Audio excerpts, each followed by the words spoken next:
Você já passou pela experiência de começar a fazer alguma coisa boa, alguma coisa que ajude outras pessoas, que de alguma forma sirva a outras pessoas e começou a ser atacado por conta disso? Jesus passou por isso também. Haviam pessoas duras de coração que não acreditavam nele, que mesmo vendo os sinais que Jesus operava, quiseram atrapalhar os planos de Jesus e, mais do que atrapalhar, tentaram matá-lo por conta de não acreditarem que Jesus Cristo era o Filho de Deus. Nós vamos estudar um pouquinho mais sobre isso, baseados no capítulo 11 e 12 de Mateus, nesse estudo da lição bíblica Deus Conosco.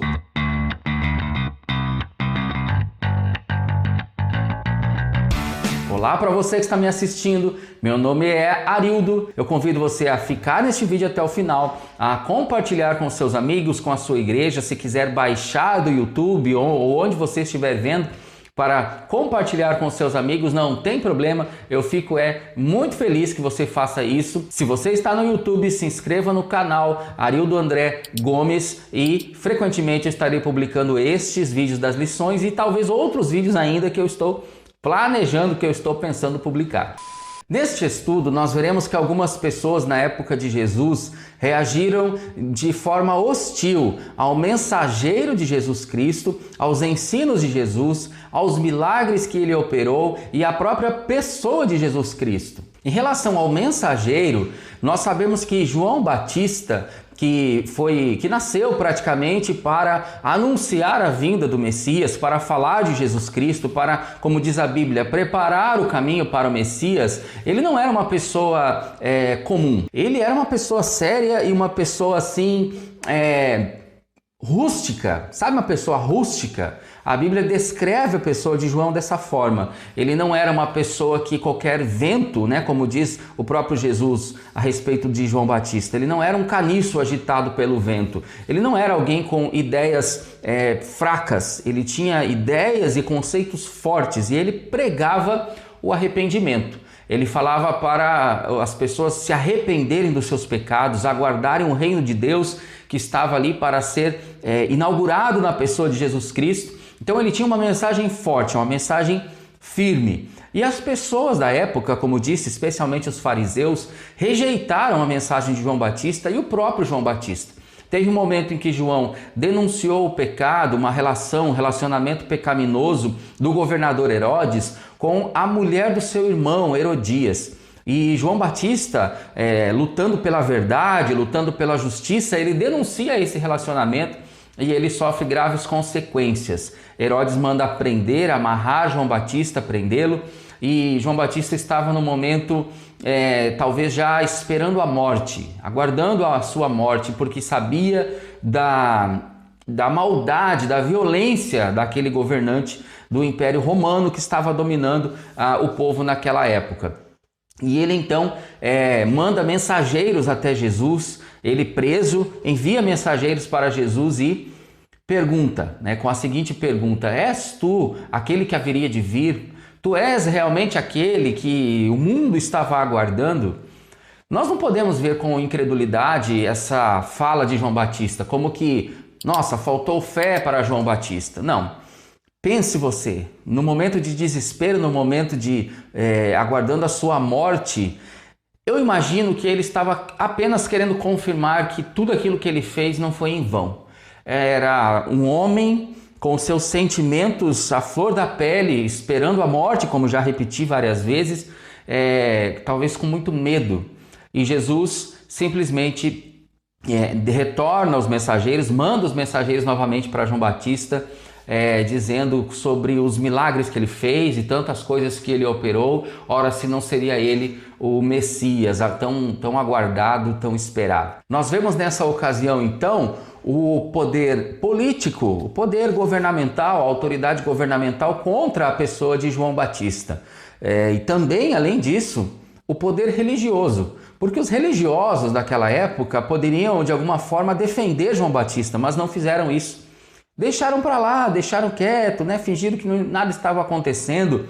Talvez porque João Batista já havia tido um relacionamento com Jesus, se encontrado com Jesus, falado a respeito de que Jesus Cristo era o Messias. Talvez por hostilidade contra o próprio Jesus, João Batista sofreu também esse abandono por parte dos religiosos da época por causa das coisas que ele falava, daquilo que ele pregava. Nós vemos, portanto, que nem sempre os poderes políticos e governamentais e também os religiosos estarão ao lado de pessoas de Deus, assim como era o João Batista. E Jesus ainda alerta sobre a condenação daqueles que estavam vendo os milagres e mesmo vendo, eles não creram. As pessoas foram hostis com Jesus também em relação aos seus ensinos naquela época. Os discípulos de Jesus estavam passando perto de uma lavoura, estavam com fome, era um dia de sábado e eles estavam colhendo as espigas da lavoura para se alimentar, para comer. E aí então aqueles fariseus perguntaram para Jesus: Jesus, como assim os seus discípulos estão comendo, colhendo no dia de sábado? Pois haviam 39 trabalhos proibidos pelos judeus. Não só haviam, como existem até hoje. 39 trabalhos proibidos. Era como colher, ceifar e malhar, porque eles estavam debulhando aquelas espigas. Eram 2 trabalhos que eles estavam fazendo no sábado. E aí então Jesus responde para eles: ora, Davi, trouxe à memória deles uma história que eles conheciam lá do Antigo Testamento, que eles conheciam muito bem. Davi, quando teve fome, ele também comeu do pão que o sacerdote lhe ofereceu, lhe deu, do templo, do santuário. E ele não podia, era apenas para os sacerdotes. Por que o pecado de Davi não foi tão importante quanto agora esses homens inocentes que não estão errando, não estão pecando contra o sábado, porque afinal aquelas 2 leis, os 39 trabalhos proibidos, eram acréscimos à lei de Deus. Eram acréscimos que os mestres da lei colocaram e não era o descumprimento da guarda do sábado. Então Jesus faz essa relação, como que é mais ou menos assim, vou colocar aqui a minha paráfrase assim, É como que dissesse assim: como é que Davi pode, fazendo ele uma coisa errada, e os meus discípulos não podem, fazendo eles uma coisa certa, uma coisa que não estava incorrendo no erro e em pecado. E vocês aqui querem condenar os meus discípulos por causa disso? Então Jesus joga na face deles esse ensino, essa sabedoria, e eles não gostaram nem um pouco disso. Jesus também cita o trabalho dos sacerdotes no templo, porque, no sábado os sacerdotes também ali estão cumprindo suas atividades no templo. E se a regra deve ser cumprida tão à risca, então por que eles estariam fazendo aquilo? Por que haveria permissão para fazer aquilo? Jesus aqui evoca o princípio da misericórdia. Ele mostra que há coisas maiores, há coisas mais importantes do que a minúcia da lei. Existem coisas mais importantes, como a própria pessoa dele, do que aquilo que estava ali naquelas regras que, sobretudo, foram impostas pelos próprios religiosos e não por Deus.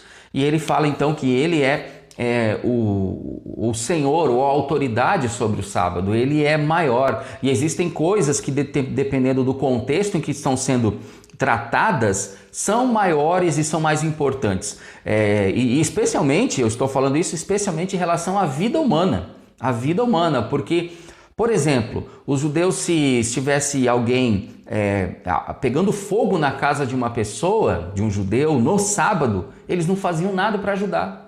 Eles não faziam nada para ajudar, a menos que alguém estivesse correndo risco de morte. As pessoas poderiam perder aí num incêndio toda a sua casa e eles não fariam nada. Então Jesus ensina esse princípio da misericórdia. Ele diz: eu quero misericórdia, eu quero a bondade de vocês, eu não quero sacrifícios. O que Deus deseja não são holocaustos, o que Deus deseja não são ofertas, animais queimados. Deus queria deles bondade, misericórdia. Tem outro ponto também que os fariseus levantaram. Eles trouxeram uma pessoa que estava com a mão deformada, em algumas traduções a mão mirrada, e era um sábado também. E eles perguntam para Jesus: ora Jesus, é lícito curar no sábado?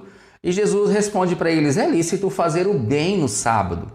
E Jesus então tira aquela enfermidade, ele cura a enfermidade daquele homem e ele estende a sua mão e a sua mão fica completamente curada. E ainda diz que quando os fariseus, quando os religiosos da época tinham um animal que havia caído em um poço, que estava, enfim, em alguma situação que precisava ser resgatado, eles faziam isso no sábado.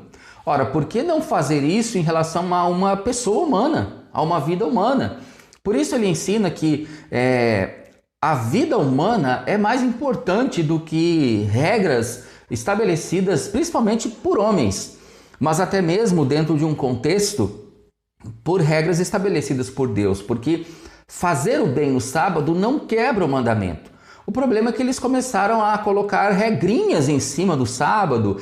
Isso pode, isso não pode. O que às vezes acontece entre nós hoje em dia. A gente fica pensando, será que isso pode? Será que se eu guardo o sábado, será que eu posso isso? Será que eu posso aquilo? Aí a gente fica criando uma série de regras, né? Se a gente fosse escrever tudo isso, a gente ia acabar igual os judeus, né? Criando muitas regras, mas não é este o princípio do sábado ensinado por Jesus Cristo. A partir disso, aqueles fariseus começaram a tramar para matar Jesus. E Jesus saiu dali, Jesus foi embora dali, porque ainda não era o tempo dele ser crucificado, dele ser morto. Ele foge daquela situação porque ainda não era a hora do seu sacrifício. Jesus acabou de curar uma pessoa cega e muda, que segundo a Bíblia Sagrada, esse texto de Mateus estava dominada por demônios, e os fariseus começam a acusar Jesus de fazer aquela obra pelo poder de Satanás, pelo poder de Beelzebu. Como ele poderia fazer aquilo? Veja bem, eles não aceitavam que Jesus era o Messias. Jesus podia fazer qualquer tipo de sinal, qualquer tipo de milagre, e eles não aceitavam. E eles chegaram a esse ponto de dizer que Jesus operava pelo poder de Satanás. E Jesus fala para eles, Jesus confronta-os também, Jesus não fica quietinho, né? Ele confronta eles e diz, ora, não tem lógica, né? Não tem lógica isso, porque se eu estou agindo pelo poder de Satanás, o reino das trevas é um reino dividido. E um reino dividido não prospera, não subsiste. E ele fala como que, dizendo, não seria lógico Satanás expulsar o próprio Satanás, né? E depois ainda ele fala da fonte do seu poder, ele fala da fonte daquilo que foi operado, que era o Espírito Santo. Logo, se aqueles fariseus estavam questionando, duvidando, condenando Jesus por ter feito aquilo e fosse obra do Espírito Santo, eles estariam agindo contra o Espírito Santo. E aí a coisa para eles ficaria um pouco mais complicada, não é? Então Jesus fala esses dois pontos para contradizê-los, para explicar, para falar a verdade a respeito daquilo que aconteceu e não aceitar aquela mentira que eles estavam falando. Em quarto lugar, os fariseus foram hostis também ao próprio Messias, à pessoa do Messias. Eles começaram a questionar a identidade de Jesus. Afinal, eles faziam isso já nas outras ocasiões, né? Eles estavam questionando se Jesus era mesmo o Messias. E eles chegam para Jesus e dizem, olha, então vamos lá. Se você é mesmo o Messias, faz um sinal aí para nós. Opera um milagre aí. Aí Jesus, como quem diz, eu poderia fazer qualquer sinal e vocês não acreditariam. Eu poderia fazer qualquer aqui evidência de que eu sou o Messias, né? E de fato ele tinha o poder, enquanto Deus também, de fazer milagres extraordinários, maravilhas extraordinárias, mas ele, em vez de fazer simplesmente porque eles pediram, ele fala assim, eu vou dar a vocês um único sinal. O sinal que vocês vão ter, sabe qual é? É o sinal de Jonas. É o sinal de Jonas que esteve no ventre do grande peixe e depois de 3 dias ele retornou à vida praticamente. Aquela era uma figura para a sua morte, o seu sepultamento e a sua ressurreição que aconteceria logo depois. Então, a maior prova de que ele era de fato o Messias seria o fato dele ressuscitar, o fato dele morrer, ser sepultado e num período de tempo ele ressuscitar a si mesmo, ressuscitar a si próprio. No Antigo Testamento a gente encontra ressurreições, histórias de ressurreições que estão na Bíblia, como na pessoa de Elias, de Eliseu, mas A própria pessoa ressuscitar, aquele que se dizia o Messias e de fato era, ele próprio ressuscitar-se pelo poder de Deus, seria algo de fato extraordinário, impossível a qualquer pessoa que não fosse o próprio Messias. Nesse ponto aqui, a gente encontra uma certa dúvida, ou uma situação até inusitada em relação à família de Jesus. Porque a Bíblia diz nesses trechos, nessa história de Mateus, que até a família dele, a sua mãe, os seus irmãos,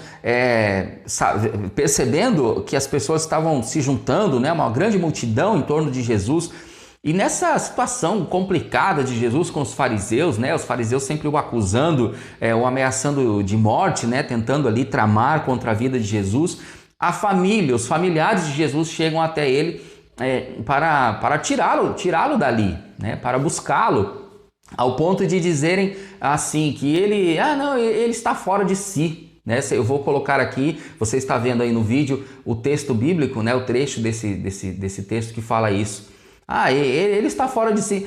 Pensa no cuidado de uma mãe, né? Eu também não vejo aqui como uma coisa, eu vejo mais como um sentimento humano do que uma dúvida em si, né? De que Jesus era o Messias. Embora outro texto fale a respeito também da dúvida que os seus irmãos tinham até um certo ponto de que Jesus era o Messias. Mas aqui eu vejo como um sentimento mais humano, né? Como quem diz, a gente tem que tirar ele de lá antes que matem ele. Então chegaram lá e disseram, não, ele está, ó. Não é que a gente faz, às vezes, ele está, não dá importância agora.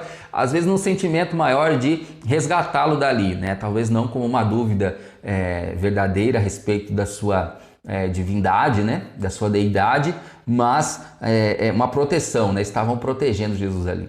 De fato, o que Jesus estava dizendo sobre a sua morte, o seu sepultamento, a sua ressurreição aconteceu. O sinal de Jonas que Jesus fala aqui, de fato ocorreu. Ele previu isso e isso aconteceu. A Bíblia registra sobre a sua ressurreição.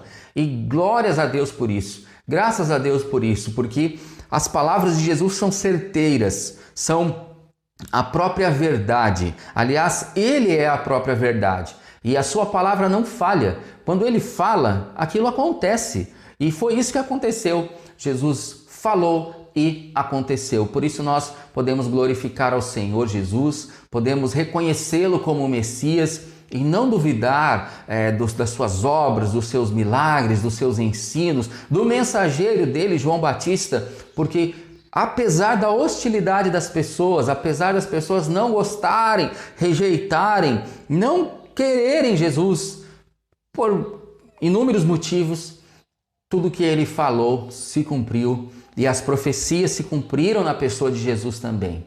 Por isso nós cremos que Jesus Cristo é o Messias, o enviado por Deus para resgatar a humanidade, para trazer redenção para todas as coisas criadas. Glórias sejam dadas ao nosso Senhor por isso. Olhando um pouco mais para a nossa vida cotidiana, nós precisamos evitar a dureza de coração e aceitar a verdade de Deus. Um coração duro é uma coisa bastante complicada, é desafiador falar com alguém que tem um coração duro. Mesmo a pessoa vendo, mesmo a pessoa tendo evidências, mesmo ela se aprofundando em determinado fato, determinado assunto, na análise dos fatos, essa pessoa que tem um coração endurecido, ela tem dificuldade para acreditar na verdade. E nós vemos nesses textos aqui, que nós estudamos, né, nessa palavra, e nós vimos nessa palavra que aquelas pessoas foram um exemplo para nós. Os fariseus, apesar de tudo, podem nos ensinar no sentido de não praticarmos aquilo que eles praticaram, que vendo eles não creram. E a palavra do Senhor fala que benditos são aqueles que, mesmo não vendo, creram, que somos nós. Como eu já disse no estudo anterior, que está aqui, eu vou colocar aqui no card, numa abinha branca que abre aqui em cima no YouTube, que falei no estudo anterior sobre nós não vermos Jesus frente a frente, né, de carne e osso, mas nós cremos pela fé, nós podemos tocá-lo espiritualmente, eu diria, né? Nós podemos alcançá-lo e Jesus pode nos alcançar através da pessoa do Espírito Santo. E bem-aventurados são esses, felizes são esses que creem, que têm um coração aberto para a verdade, aberto para a palavra. Isso nos trará uma vida eterna, isso nos traz redenção, aquela redenção que às vezes nós esperamos na política, a redenção que nós aguardamos por meio de uma pessoa, a redenção que nós aguardamos, que o crente, que o cristão, o seguidor de Jesus espera. Não é aquela que o ser humano pode trazer, mas é somente aquela que Jesus Cristo traz através do seu perdão, através da sua graça. Nós também devemos evitar, meus irmãos, amigos que estão aí me assistindo, a dureza de coração e buscar o arrependimento. Jesus fala no capítulo 11, versículo 28, Vinde a mim, vocês que estão cansados, vocês que estão oprimidos, abatidos, pois eu lhes darei descanso. Este é um convite de Jesus para o arrependimento, porque muitas vezes nós podemos estar nessa situação. Você pode estar nessa situação que por alguma razão, eu não sei qual, está com o coração endurecido, talvez foi machucado, talvez foi decepcionado, se frustrou aí nessa vida. E hoje está difícil acreditar em Jesus, está difícil perceber a sua grandeza, perceber o seu plano de redenção para a sua vida. Mas que você busque o arrependimento, pois Jesus ele dá um exemplo, inclusive nesses textos, a respeito dos ninivitas. Você se lembra quando Jonas foi enviado para pregar aos ninivitas? Ele foi por outro caminho, mas Deus de alguma forma o conduziu para pregar aos ninivitas, um povo violento, um povo idólatra, mas eles se arrependeram. E Jesus ainda fala que algumas cidades que não o receberam, algumas cidades que viram os seus milagres, que presenciaram muitas coisas maravilhosas que ele fez, não se arrependeram, não se converteram, que Nínive, os ninivitas teriam lugar no reino de Deus que aquelas cidades não teriam, porque eles se arrependeram. Então esse é um convite para você, um convite para mim, que a gente se arrependa do nosso coração duro, do momento em que nós vemos um milagre e talvez nós não acreditamos, nós ficamos receosos, ou uma palavra, algo que Deus fala com a gente, algo que Deus falou com você essa semana, alguma situação que acontece que você entende que Deus está trabalhando ali no seu coração, mas você prefere ficar endurecido e não acreditar. O convite de Jesus para nós é ao arrependimento. Que eu e você pratiquemos isso, que eu e você cheguemos ao ponto de nos quebrantar, sabe? Nos quebrantar na presença de Deus, nos abrir para entender e perceber que Ele é o Messias enviado por Deus e aquilo que Ele faz é verdade, aquilo que Ele é a verdade. Nós estudamos capítulo 11 e 12 de Mateus, onde começaram as críticas a respeito do mensageiro de Jesus, os ensinos de Jesus, os milagres do Senhor Jesus e a própria pessoa de Jesus Cristo. Aquelas pessoas na época, especialmente os judeus, eles foram hostis a tudo isso e rejeitaram o Senhor Jesus. Mas Jesus nos chama ao arrependimento. E que nesta semana você fale a respeito de Jesus, sobre quem Ele é, para alguém. Que você trabalhe isso no seu coração e também pratique, falando, elogiando a pessoa de Jesus. Tem tanta gente que fala mal de Jesus, tem tanta gente que rejeita o Senhor Jesus ainda hoje. Pessoas que talvez até falem bem, pessoas até que acham Jesus um cara legal, mas que no fundo não compreendem a grandeza da pessoa de Jesus. Então que você fale isso, aproveite as oportunidades que você tem. Nós estamos nesse período agora de isolamento social, né? Mas ainda assim, nas nossas conversas online, ou até mesmo com algumas pessoas que a gente possa encontrar no mercado, em locais que a gente tem necessidade de ir, que você transmita essa mensagem a respeito da bondade do Senhor Jesus e da sua misericórdia e da necessidade do arrependimento nas nossas vidas, na vida de todos nós. Meu amigo, minha amiga que está aqui assistindo, obrigado por ter ficado até aqui comigo, ok? Que Deus te abençoe, não esqueça de compartilhar este vídeo, se inscreva no meu canal do YouTube se você está assistindo, se não procura lá, Arildo André Gomes, que eu estarei publicando mais conteúdos como esse, ok? Que Deus abençoe a sua vida. e até o próximo estudo de número 7. Vamos continuar essa sequência analisando o Evangelho de Mateus. Que Deus te abençoe. Até o próximo estudo, o próximo vídeo. Fica com Deus.